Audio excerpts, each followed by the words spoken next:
kayak master kita guling-gulingan, dipiting apa segala macem, terus ada yang close up-nya berduak gitu. Ya lumayan sih ngambilnya. Itu aslinya lebih brutal ya? Brutal sih sebetulnya. Cuman nggak tahu dipakai nanti sebrutal yang mana. Halo. Siapa namanya? Bilang. Halo, saya Aldi Markan. Halo, aku Anya Geraldine. Kita dari Kes Gampang Cuan.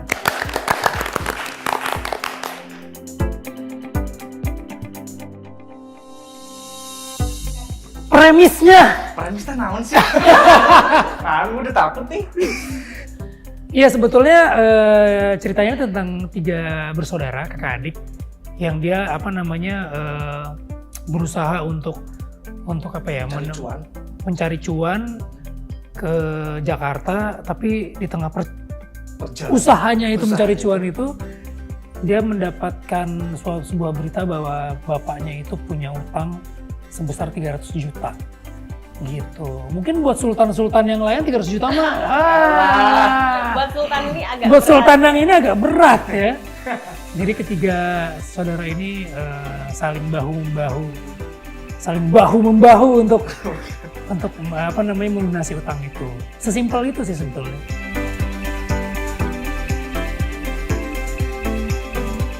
Yang dari aku ya.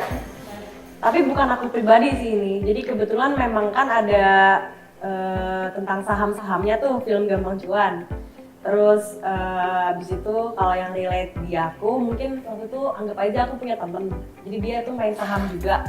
Tapi waktu itu sahamnya tuh kan harganya kan bisa naik turun. Nah kalau waktu itu temenku dapet yang harganya turun banget, dia sampai stres banget, dia sampai minjem uang untuk top up untuk mempertahankan si sahamnya ini biar duitnya nggak hilang. Karena kalau nggak di top up itu apa yang kita punya bisa hilang. Jadi kayak gitu. Nah terus aku jadi kayak pas dapet turun ini, oh ini kayak gini ya yang main si saham-saham itu ya. Stresnya aku tahu sih. In real life orang yang stres karena saham gitu tuh aku kenal gitu. Jadi itu relate sama aku gitu. Iya. Kalau aku apa ya, nggak jauh beda sih. Maksudnya kayak fenomena pinjol gitu kan sekarang lagi banyak banget gitu. Dan kalau misalnya kita lihat, boleh baca berita, baca apa gitu, banyak banget orang yang terjebak sama pinjol itu gitu. Jadi cuman mikir sesaat tapi nggak mikir ke depannya tuh harus seperti apa melunasinnya atau apa namanya. Ya pokoknya banyak orang terjebak dan tersesat sama pinjaman online yang sebenarnya mereka nggak paham sih ini tuh efeknya apa buat mereka. Salah satunya itu gitu. Terus yang lainnya memang hubungan antara kakak beradik ini ngingetin dulu gue sama kakak gue sih dulu. Bilqis sama Sultan tuh ya begitu. Kayak apa anjing sama kucing apa kucing sama tikus sih? Tom and Jerry. Ya kayak Tom and Jerry lah kayak gitulah. Yang kalau misalnya nggak ketemu tuh kangen, tapi kalau ketemu tuh berantem terus, ribut gitu kayak gitu. Kalau aku sih yang relate paling yang itu sih yang anak bontot kan. Dia kan emang kalau si Aji ini kan dia tuh kayak nggak ngertiin keluarganya. Cuman bedanya kalau aku ngertiin keluarganya, tapi ada temen aku yang nggak ngertiin keluarganya. Ya udah lu aja udah. Bilang aja itu saya sendiri gitu loh. Temen aku namanya Aji juga kebetulan. Iya. Itu kamu loh. Oh itu ya.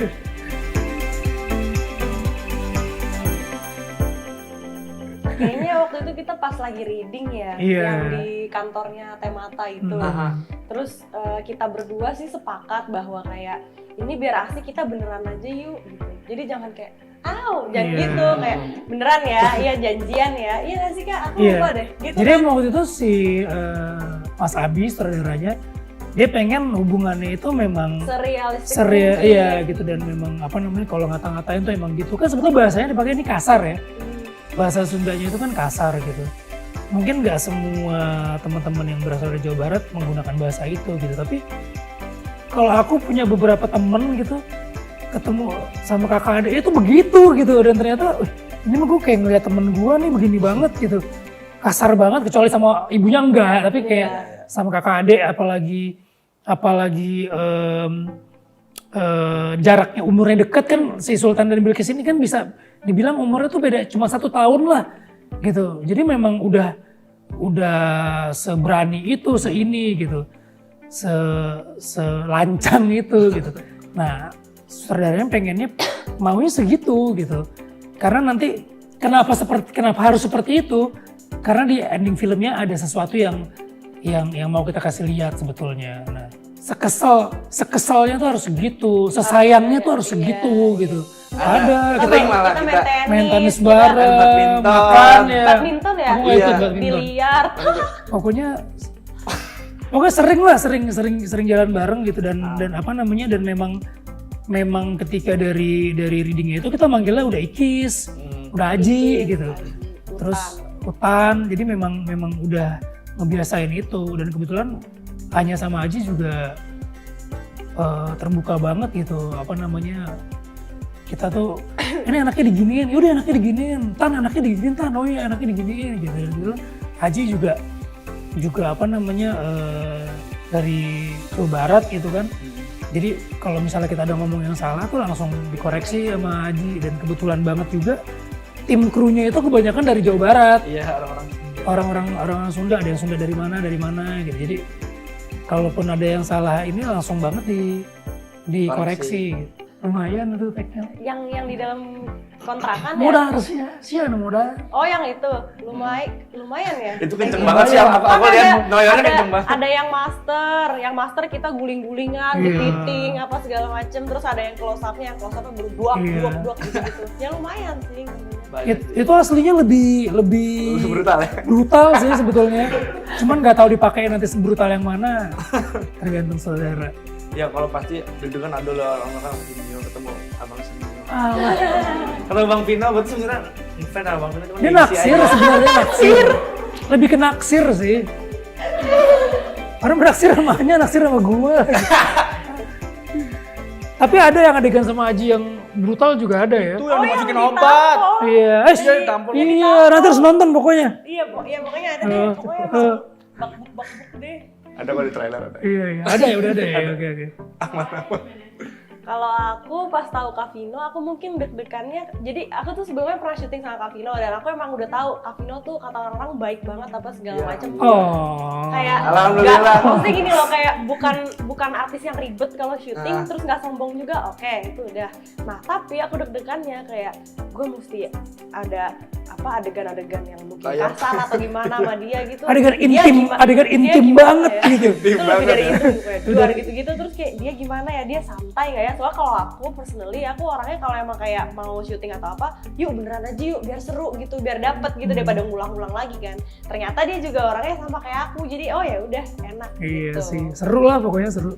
Wah, Gua sih. tapi kamu biru-biru semua, inget gak? Oh tapi Oh, itu, iya. itu birunya bukan karena ketampol, cuma kan kita memang Guling-gulingan di- adegannya tuh guling-gulingan di dalam kontrakan gitu kan. Sempit gitu kan. Kontrakannya tuh cuma kayak sepetak sekotak Iya. gini nih, kayak cuma tempat ini nih.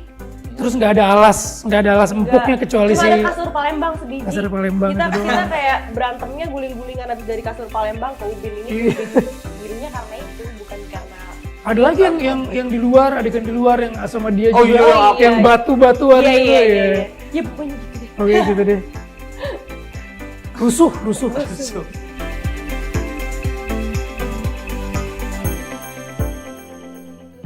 Iya, kita ada coachnya sih, ada namanya Mas Erik. Mas Erik juga kebetulan main juga di film ini.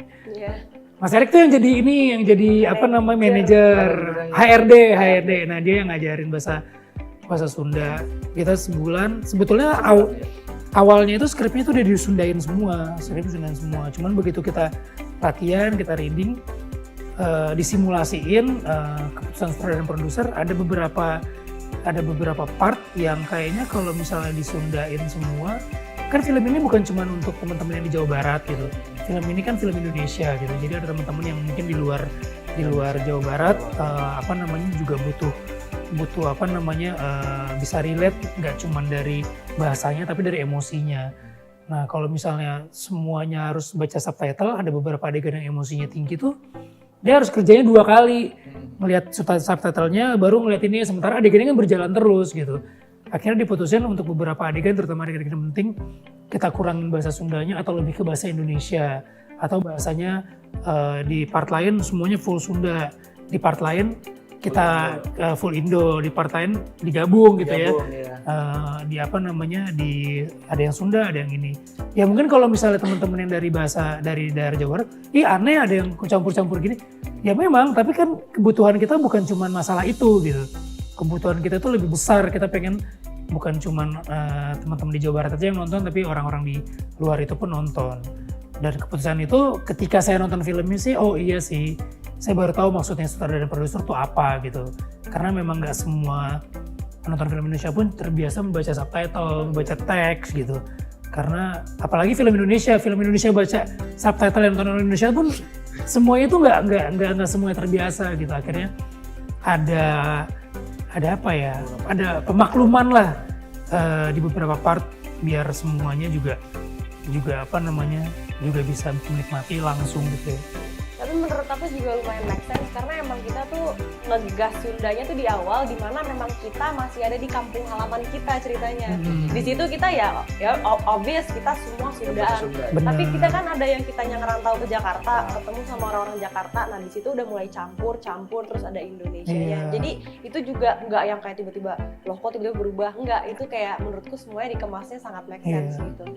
Dan beberapa riset dari tim penulis dan sutradara pun biasanya kayak di kota-kota apa ya, kota-kota satelit atau kota-kota transit yang deket ke ibu kota atau ke kota besar, biasanya cenderung mengkotakan diri gitu loh. Iya. Jadi kadang-kadang bahasanya tuh udah lebih bahasa ke kota, berusaha untuk menghilangkan identitasnya gitu. Nah kebetulan kan mereka dari Sukabumi yang lebih cenderung deket ke Jakarta dibanding mungkin ke Bandung atau ke Tasik gitu.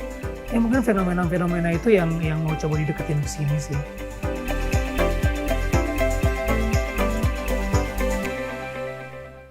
Nah sebenarnya dalam kehidupan nyata gue itu bukan anak sulung gitu. Jadi anak paling kecil dari 4 saudara. Jadi emang jauh banget. Jadi nggak pernah ngerasain jadi anak sulung juga gitu. Nah begitu ngelihat skrip ini, otomatis harus ngerasain jadi anak sulung, harus jadi apa namanya tanggungan keluarga, apa namanya tulang punggung keluarga. Apalagi punya adik-adik yang kemauannya untuk ada yang pengen eksis, ada yang pengen sekolah. Itu udah 2 hal yang beda gitu kan. Ke Jakarta tuh tujuannya ada yang mau pendidikan, ada yang pengen eksis aja gitu, pengen cari uang gitu. Nah, sementara dia juga belum semapan itu gitu. Nah, ini kayaknya gue harus memang benar-benar ngegali lagi gimana ya karakter Sultan ini seperti apa gitu. Dan kalau dibilang relate sama generasi yang sekarang, banyak banget sih yang seperti ini. Apalagi kan di era sekarang itu saudara itu juga semakin sedikit ya, maksudnya dalam arti setiap keluarga itu punya anak tuh juga makin gak banyak gitu loh. Kalau dulu kan bisa sampai 5, 9, 7 gitu adik kakaknya. Kalau sekarang tuh mungkin jadi apa namanya sedikit, paling 3, 2. Nah tekanan keluarga, tekanan apa namanya sosial itu ngebuat gue jadi bisa ngambil itu jadi bahan referensi untuk karakternya si Sultan. Dan kalau dari teman-teman yang udah nonton, ada dari yang Cirebon, dari Bandung, dari Jakarta, ini katanya relate banget sama mereka gitu, apalagi yang menjadi anak sulung. Dan buat gue, oh berarti riset dari tim penulis dan saudara ini buat gue udah pas banget gitu untuk mewakili generasi yang sekarang orang bilang generasi sandwich gitu. Kalau aku sebagai Bilkis itu anak tengah, anak kedua. Tapi kalau aku pribadi sebagai Anya, aku tuh sebenarnya anak pertama. Tapi mungkin aku bisa ngerti si anak-anak tengah ini yang kadang mungkin cari perhatian karena dia ini sebenarnya banyak ya. Ini ngambil contoh dari banyak temenku yang anak tengah. Mereka tuh selalu pengen ngelakuin pembuktian gitu loh. Biar kayak dilihat gitu, entah pembuktian untuk jadi lebih sukses daripada kakaknya atau nyari perhatian segimana gedenya biar dia lebih diperhatiin daripada adeknya gitu.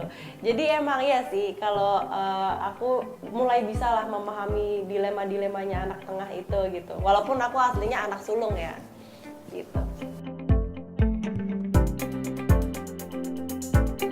Sebetulnya lebih susah bikin ketawa sih kalau aku ya, atau yang lain, karena kalau nangis itu adegannya dipakai musik sedih, di edit gimana pun juga tuh oke lah. Tapi kalau misalnya ketawa, timingnya itu kan susah gitu. Kadang-kadang kita punya bahan selera humor atau jokesnya standar, standar jokes itu beda-beda gitu. Nah harus disatuin dalam satu track yang sama. Nah itu juga butuh kecerdasan dari sutradara sih. Apalagi kalau misalnya udah kayak gitu diedit, jadi lucunya buat sutradara, tapi buat penonton belum tentu lucu gitu kan. Iya. Kita sih nggak pernah ngerasa lucu nih begitu pas lagi take adegan-adegan ini tuh nggak pernah ngerasa lucu. Apa karena diulang-ulang ya? Iya, karena diulang. Tapi pas ngeliat preview cuplikannya ternyata lucu ya Lucu, kalau udah diedit gitu. gitu. Karena kan emang kita nggak boleh ngelucu kan sebetulnya, karakter 3 orang ini nggak boleh ngelawak, yang lucu. situasinya gitu yang bikin mereka ditertawakan gitu. Kitanya tuh nggak boleh harus lucu ya, harus komedi enggak gitu.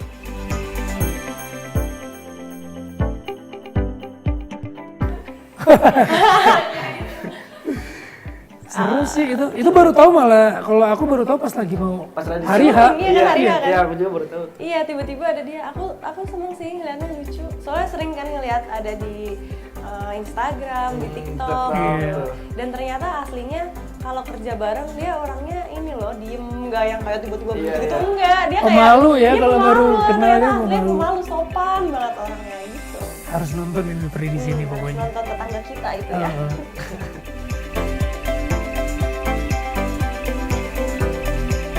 Yang mana ya? Jangan-jangan, enggak ya itu. Yang aku deh kayaknya. Yang Aji yang mana? Yang di Pantarno keluar yang bertiga. Yang dimasukin sesuatu. Oh iya, ada adegan kalau adegan-adegan sebetulnya nggak banyak diulang, cuman shotnya tuh banyak gitu. Iya sih. Biasanya kalau udah adegan kita bertiga, tuh mau nggak mau angle-nya pasti banyak, shotnya banyak gitu. Terus dan rata-rata ketika kita bertiga ngumpul itu selalu adegannya tuh fighting scene ya, yang ribet-ribet gitu. ribet gitu. Jadinya memang butuh energi, butuh waktu yang lebih lama. Atau diulang yang pas kita ketawa-tawa itu enggak?